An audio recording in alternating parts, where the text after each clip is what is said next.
ఓం నమః శివాయ. ఓం నమో నారాయణాయ. కర్మ నివారణ నరదృష్టి నివారణ కాళభైరవాయ నమో నమః. ఓం దిగంబరాయ విద్మహే అశ్వవాహనాయ ధీమహి తన్నో కాళభైరవ ప్రచోదయాతు. హరి ఓం.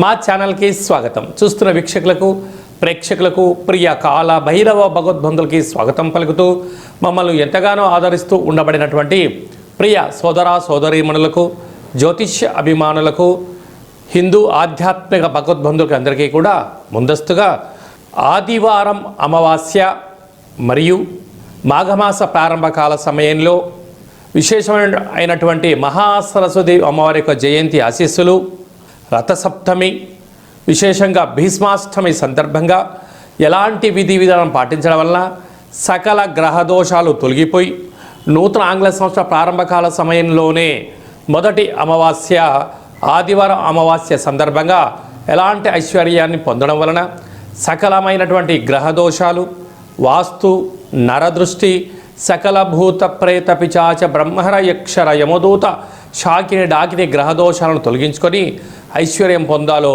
తెలుసుకుందాం.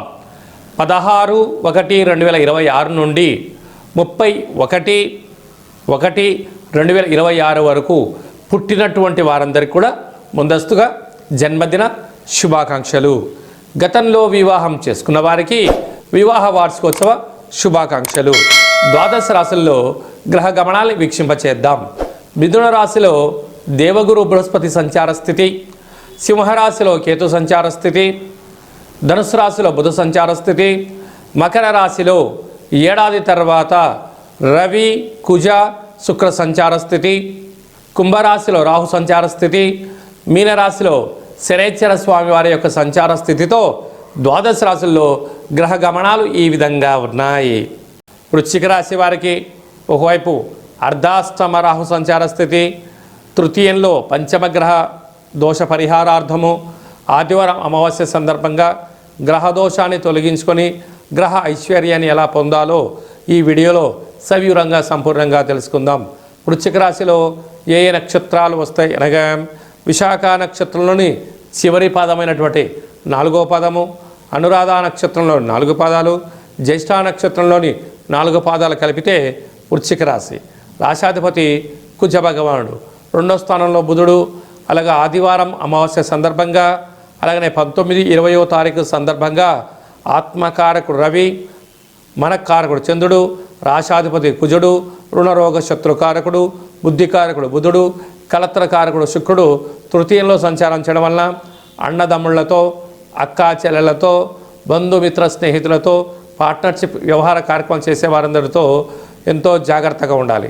కనుక ఇలాంటి కాల సమయంలో ఇంటి సింహద్వారానికి తప్పకుండా బూడిద గుమ్మడికాయ కట్టండి, ఒక గుమ్మడికాయను ఛేదింపచేయండి, కొబ్బరికాయను దిష్టి పగలగొట్టండి. అదే కాకుండా ఇంట్లో తప్పక కాళభైరవ స్వామికి స్మరణ, కూష్మాండ దీపము, పిండి దీపం వలన వాస్తు నరదృశ్య దోషం తొలగిపోతుంది.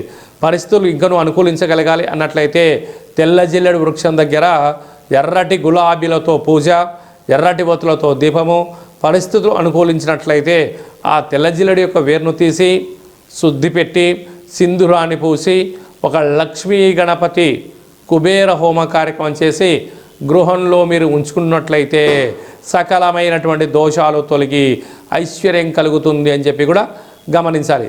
కనుక ఇలాంటి కాల సమయంలో వీలైనంత వరకు 18వ తారీఖు, 19, 20వ తారీఖు రుణరోగ శత్రువులకు దూరంగా ఉండి తీరాలి. మౌనం, ధ్యానం, లక్ష్య సాధన, ఏకాగ్రత, సూర్య నమస్కారం, సూర్యారాధన వలన మీకు మంచి అదృష్టం కలుగుతుందని చెప్పి గమనించాలి. వ్యవసాయ సోదరీమణులు, గృహ భవన నిర్మాణ కార్యక్రమం చేసేవారు, సాఫ్ట్వేర్ రంగంలో ఉండబడిన వారు, హార్డ్వేర్ రంగంలో ఉండబడిన వారు, మార్కెటింగ్ రంగంలో ఉండబడడానికి ఓర్పు, నేర్పు, సహనం, పట్టుదల, కార్య సాధనే ఆపై భగవంతుడి ఆశీస్సుల వలన నిత్యంకు శ్రీరామ రక్షగా చూసుకునే ప్రయత్నం చేసుకోవాలని చెప్పి గమనించాలి. జనవరి మాసంలో ద్వితీయార్థంలో ముఖ్యమైన పండుగల గురించి క్లుప్తంగా సవివరంగా సంపూర్ణంగా తెలుసుకుందాం. ఆంగ్ల సంవత్సర ప్రారంభకాల సమయంలోనే మొదటి అమావాస్య ఆదివారం అమావాస్య రావడము చాలా యోగదాయకం. అంటే అనేక ప్రాంతాలలో అమావాస్యను పెద్ద పండుగలాగా చేస్తూ ఉంటారు. కనుక అందులో ఆదివారంతో కూడుకున్నటువంటి అమావాస్య రావడం వలన యంత్ర సాధన, మంత్ర సాధన, యోగ సాధన చేసేటువంటి వారందరికీ చాలా పండుగతో సమానం. కనుక ఆదివారం అమావాస్య రోజున ఇంటిని శుద్ధి పెట్టుకొని ఇంటిలో కూష్మాండ దీపాన్ని, శక్తి కలిగితే నారికేల దీపాన్ని, మరింత శక్తి కలిగితే పిండి దీపాన్ని ఏర్పాటు చేసుకొని అసితాంగ కాళ భైరవ స్వామి వారి స్మరణ ధ్యానం వలన బ్రహ్మ రాసిన వ్రాతను కూడా తొలగించుకొని మనకి ఎలాంటి జీవితం కావాలో అలాంటి జీవితం స్వాగతం పలకడం కోసం మనకు మనమే సువర్ణపు అధ్యాయాన్ని రాసుకునేటువంటి మంచి కాలంగా భావించాలి. అలాగనే అమావాస్య అనగానే గగనమంతరం కూడా నిశ్శబ్దంగా శూన్యంగా ఉంటుంది. తెల్లజిల్లేడు వృక్షం దగ్గర ప్రదక్షిణ, తెల్లజిల్లేడు వృక్షం దగ్గర దీపము, వసతి కలిగి తెల్లజిల్లేడు యొక్క వృక్షాన్ని పికిలించి వేరును బయటికి తీస్తే సాక్షాత్గా విఘ్నేశ్వర స్వామి వారి స్వరూపం ఉంటుంది. ఆయనను తెచ్చి సింధూరం పోసి లక్ష్మీ గణపతి హోమం చేసుకొని ఇంట్లో పెట్టుకుంటే ఇంటిలో నరదృష్టి తొలగిపోతుంది, వాస్తు దృష్టి తొలగిపోతుంది, సకల గ్రహ దోషాలు తొలగి మనము మనతో కలిపినటువంటి 7 తరాలకు అద్భుత అపార కుబేర రాజయోగం కలుగుతుంది అని చెప్పి గమనించాలి. ఇలా కుదరాలైనటువంటి వారు ఈ కింది నెంబరు సంప్రదించినట్లయితే మీకు కాళభైరవ పూజా కార్యక్రమము, కూష్మాండ దీపము, కాళభైరవ హోమము, శ్వేతార్క వరసిద్ధి మహాగణపతి స్వామి వారిని ఏర్పాటు చేయడం అవుతుందని చెప్పి కూడా గమనించాలి. అలాగనే మనకు 19వ తారీఖు నుంచి మాఘమాసం. మాఘమాసం అనగానే భక్తికి నిలయం. మనకు విశేషంగా ఎన్నడూ లేనటువంటి విధంగా 19వ తారీఖున 20వ తారీఖున పంచగ్రహ కూటమి అనగా మకర రాశిలో చాలా ఏళ్ళుగా జరగనటువంటి గ్రహ సంయోగము. ఆత్మకారకుడు రవి, మనకారకుడు చంద్రుడు, బుద్ధికారకుడు బుధుడు, రుణరోగ శత్రుకారకుడు కుజుడు, కలత్రతకారకుడు శుక్రుడు మకర రాశిలో పంచమగ్రహ సంచార స్థితిలో ఉండడం అనేది పరిస్థితి.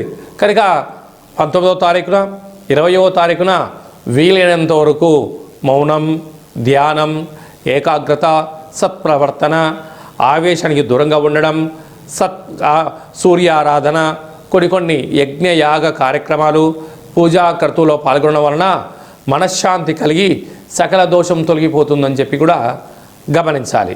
అలాగనే మనకు 23వ తారీఖున వసంత పంచమి, సరస్వతి మాత అమ్మవారి యొక్క జయంతి.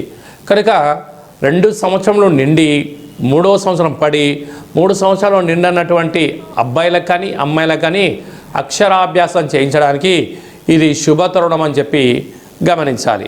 25వ తారీఖున రథసప్తమి, సాక్షాత్గా భూమండలానికి వెలుగునిచ్చేటువంటి శ్రీమన్నారాయణ స్వరూపమైనటువంటి సూర్యనారాయణుడి యొక్క జయంతి.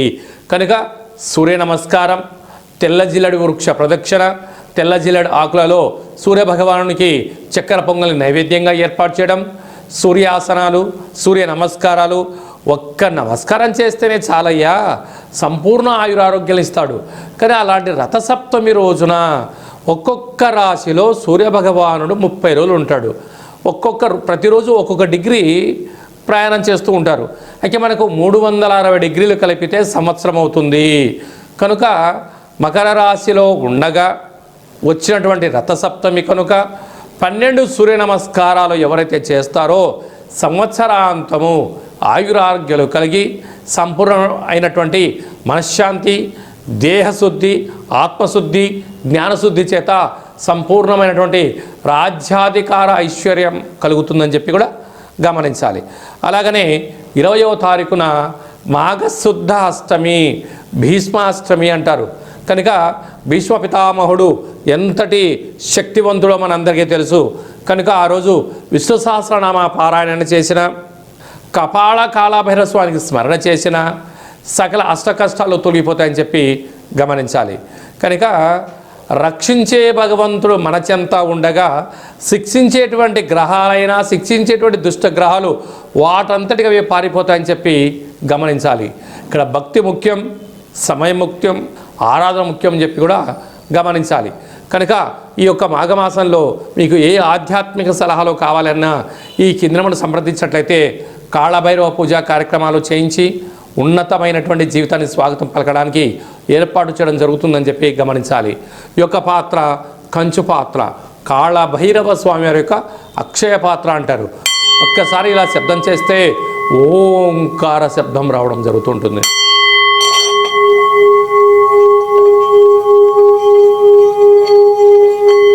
ఈ యొక్క శబ్ద తరంగాలని ఏర్పాటు చేయడం వలన లక్ష్మీదేవి యొక్క కృప కటాక్ష వీక్షణ వలన అఖండ రాజయోగం కలిగి దురదృష్టం దూరమైపోయి ఐశ్వర్యం కలుగుతుందని చెప్పి గమనించాలి. ఈ అక్షయ పాత్ర, కాళభైరవ స్వామి యొక్క పూజ, 20 రకాల వస్తువులతో దిష్టి తీయించి మీకు అక్షయ పాత్ర అందజేయడం జరుగుతుంది. కనుక అక్షయ పాత్రను ఇంట్లో ఉంచుకుందాం, అష్ట కష్టాలను తొలగించుకుందాం, అష్టమహాలక్ష్మీ దేవతను స్వాగతం పలుకుతామని చెప్పి గమనించాలి. అలాగనే మీ వ్యక్తిగత జాతకం తెలుసుకోవాలనుకుంటున్నారా? మీ పేరు, పుట్టినటువంటి తేదీ, నెల, సంవత్సరం, పుట్టిన సమయం వ్రాసి పంపించండి. 100 సంవత్సరాల జాతకాన్ని సవివరంగా సంపూర్ణంగా వ్రాసి మీరు పుట్టినప్పుడు గ్రహ గమనాలు ఎలా ఉన్నాయి, ప్రస్తుతం ఎలా ఉంటున్నాయి, భవిష్యత్తులో ఎలా ఉండబోతున్నాయో సవివరంగా సంపూర్ణంగా తెలియజేయడం జరుగుతుంది. అలాగనే చాలామందికి పుట్టినటువంటి కాల సమయంలో డేట్ ఆఫ్ బర్త్లు ఉండవు. అలా లేనటువంటి వారికి మీ పేరు యొక్క మొదటి అక్షరాన్ని అనుసరిస్తూ రాశిని తెలియచేస్తూ అలాగనే కాళభైరవ ఉపాసన చేత రమణ శాస్త్రం ద్వారా అనగా గవళ ద్వారా భూత భవిష్యత్ వర్తమానాన్ని తెలియజేయడం జరుగుతుంది. కనుక జాతకాన్ని తెలుసుకుందాం, జీవితంలో రాబోయే అడ్డంకులను తొలగించుకుందాం. చీకటిలో దీపం పెడితే వెలుగుని ఎలా ఉంటుందో జీవితాన్ని తెలుసుకొని ఐశ్వర్యప్రదాయమైన జీవితం పొందుదామని చెప్పి తెలుసుకోవడం. కనుక ఈ కింద నెంబర్ సంప్రదించి వాట్సాప్ కాల్ ద్వారా కానీ ఫోన్ ద్వారా కానీ అపాయింట్మెంట్ తీసుకొని సంప్రదించగలరు. సంపూర్ణమైనటువంటి ఆ కాళభైరవుడి యొక్క ఆశీర్వాదం వలన అఖండ లక్ష్మీ కటాక్షం కలగాలని కోరుకుంటూ ఆశీర్వచనం. ఓం ప్రణో దేవి సరస్వతి వాజేభిర్వాజినీవతి ధీనామవిత్రియవతు మహాసరస్వత్యై నమః. హరి ఓం. శతమానం భవతు శతాయు పురుష సతేంద్రియ ఆయుష్యేవేంద్రియే ప్రతిష్టతి. ధనం ధాన్యం బహుపుత్రలాభం శత సంవత్సరం దీర్ఘమాయు. సర్వే జనా సుఖినో భవంతు, లోకా సమస్తా సుఖినో భవంతు. సర్వం కాళభైరవ దేవతార్పణమస్తు. హరి ఓం. ఈ వీడియో మీకు నచ్చినట్టయితే లైక్ చేయండి, షేర్ చేయండి. అందరికన్నా ఆధ్యాత్మికమైన సలహాలు, జాతక వివరాలు అందరికన్నా ముందుగా మీరు తెలుసుకోవాలి అనుకుంటున్నట్టయితే మా ఛానల్ని సబ్స్క్రైబ్ చేసుకోండి. ఆల్ అనే బటన్ కూడా తెలియచేయండి, గంట సింబల్ ప్రెస్ చేయండి. ఈ ఆధ్యాత్మికమైన భక్తి సమాచారాన్ని భగవద్బంధువులకు, మిత్రులకు, స్నేహితులకు చేరవేయండి. హిందూ ధర్మాన్ని కాపాడండి.